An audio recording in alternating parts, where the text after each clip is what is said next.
যুক্তরাষ্ট্রের পররাষ্ট্রমন্ত্রী Marco Rubio 4 দিনের সফরে ভারতে পৌঁছাচ্ছেন। শনিবার তিনি দেশটিতে পৌঁছান। ইরান যুদ্ধের জেরে তৈরি হওয়া বৈশ্বিক জ্বালানি সংকট ও জটিল ভূরাজনৈতিক পরিস্থিতির মধ্যেই এই সফর হচ্ছে। দীর্ঘ সফরে রুবিও ভারতের প্রধানমন্ত্রী নরেন্দ্র মোদী ছাড়াও উচ্চ পর্যায়ের নেতাদের সঙ্গে বৈঠক করবেন।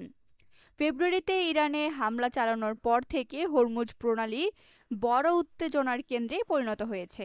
বর্তমানে এই গুরুত্বপূর্ণ নৌপথ দিয়ে জ্বালানি পরিবহন প্রায় স্থবির হয়ে পড়েছে।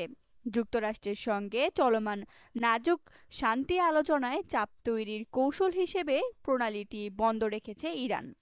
এতে তেল সরবরাহে অস্থিরতা তৈরি হওয়ায় বেড়েছে দাম। ভারত তার মোট জ্বালানি চাহিদার ৮০% বেশি আমদানির মাধ্যমে পূরণ করে। ১৪০ কোটির বেশি মানুষের দৈনন্দিন জীবন সচল রাখতে দেশটি বিদেশি জ্বালানি, রান্নার গ্যাস ও পেট্রোলিয়াম পণ্যের ওপর ব্যাপকভাবে নির্ভরশীল। ফলে চলমান সংকটে সবচেয়ে ক্ষতিগ্রস্ত দেশগুলোর একটি ভারত।